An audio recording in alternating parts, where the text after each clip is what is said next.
तो हमने देखा कि ऐश ने जिस मिस्टीरियस पोकेमॉन को पाया था उसकी वजह से ऐश एक नई दुनिया में पहुंच जाता है। ऐश अपने चारों तरफ देखता है तो ऐश को डार्कनेस के अलावा कुछ और दिखाई नहीं दे रहा था। तभी अचानक से कुछ ही देर बाद वहां से काफी सारे अनन भागते हुए जा रहे थे।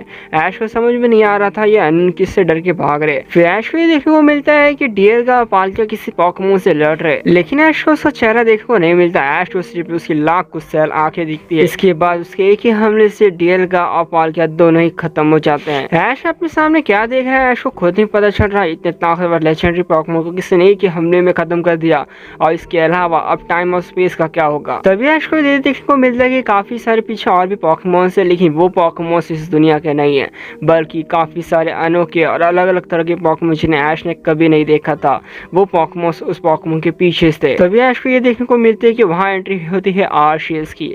आर्शियस जो है उनसे बैटल करता है। ऐश ये समझ जाता है कि यहाँ एक वॉर चल रही है पोकेमॉन के बीच। इसी दौरान अचानक से ऐश अपने आप को कहीं और पाता है, और ऐश जब अपने सामने देखता है तो उस पोकेमॉन वर्ल्ड दिखाई देखने को मिलता है जहाँ पर वो रहता था। लेकिन सबसे अजीब बात ये थी कि वो पोकेमॉन वर्ल्ड पूरी तरह से नष्ट हो चुका था। किसी पोकेमॉन ने उसे पूरी तरह से बर्बाद कर दिया था। वो काफी सारे हिस्सों में बढ़ चुका था। ऐश को कुछ भी समझ में नहीं आ रहा था क्या हुआ उसके पोकेमॉन वर्ल्ड को। क्या पोकेमॉन वर्ल्ड की दुनिया तबाह हो गई। तभी अचानक से ऐश के सामने एक रोशनी आ जाती है, और उसके बाद ऐश अपने आप को आर्शियस के सामने पाता है। अब ऐश आर्शियस को देखकर चौंक जाता है, क्योंकि ऐश आर्शियस को बैटल करते हुए देख रहा था। अचानक से ऐश अब आर्शियस के सामने है। आर्शियस ऐश को ये बताता है कि ऐश अभी तुम जहाँ खड़े हो वो कुछ और नहीं बल्कि दूसरी दुनिया में जाने का रास्ता है। मैंने इस प्रोसेस को होल्ड करके रखा है ताकि मैं तुम्हें कुछ बता सकूं। आर्शियस ऐश को बहुत ही ज्यादा इंपॉर्टेंट बात बताना चाहता था।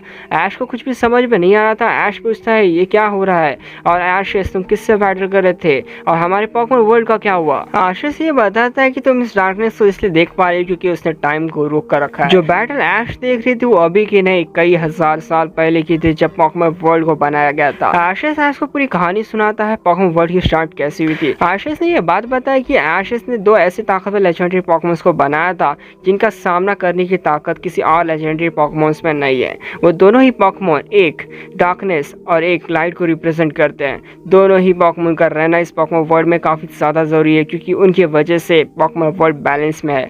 लेकिन एक दिन अचानक से डार्कनेस यानी कि सबसे ताकतवर डार्क पोकेमॉन, और इसे तुम शैडो पोकेमॉन भी कह सकते हो। आर्शियस के पास ज्यादा टाइम नहीं है, इसलिए आर्शियस को कहता है कि तुम्हें इस पोकेमॉन के बारे में खुद ही पता चल जाएगा, और तुम्हें खुद ही पता करना होगा, क्योंकि उसके पास ज्यादा टाइम नहीं है। वो टाइम को ज्यादा देर तक रोक नहीं सकता। आर्शियस ये बात बताता है कि कई हजार साल पहले जब पोकेमॉन को इस बनाया गया था तब ये डार्क पोकेमॉन बेकाबू हो गया था, और इसी वजह से उसने तबाही मचाना स्टार्ट कर दिया, और उसने कई सारे डायमेंशन को बर्बाद कर दिया। इसी दौरान पोकेमॉन वर्ल्ड भी आ गया, और उसने पोकेमॉन वर्ल्ड को भी बर्बाद कर दिया। काफी सारे पोकेमॉन की जान जा चुकी थी, और पोकेमॉन के यूनिवर्स में पावर का बैलेंस बिगड़ गया। इसी वजह से उसने डार्क पोकेमॉन की पावर को सील कर दिया, यानी कि उस पोकेमॉन को ही सील कर दिया। लेकिन एक पोकेमॉन को सील करना, एक पावर को सील करना और दूसरी पावर को ऐसे ही छोड़ देना पावर में डिसबैलेंस ला सकता था। इसलिए आर्शियस ने दोनों ही पोकेमॉन की पावर को सील कर दिया। वो दोनों ही पोकेमॉन की पावर को दो स्टोन्स के अंदर सील किया गया है। वो दो स्टोन्स कोई नॉर्मल स्टोन्स नहीं है। इसके बाद आर्शियस ने टाइम को रिवर्स किया और एक नए यूनिवर्स का निर्माण किया,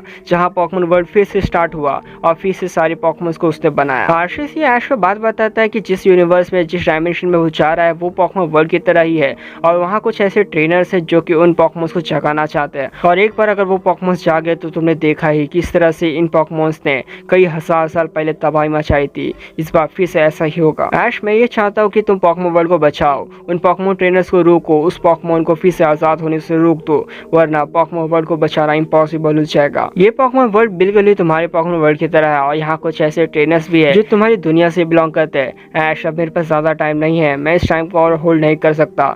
मुझे यकीन है कि तुम पोकेमॉन वर्ल्ड को बचा पाओगे। ऐश आर्शियस से कुछ और भी क्वेश्चन पूछने जा रहा होता है, तभी फिर से टाइम स्टार्ट हो जाता है और आर्शियस गायब हो जाता है। फिर ऐश अपने आप को किसी और दुनिया में पाता है।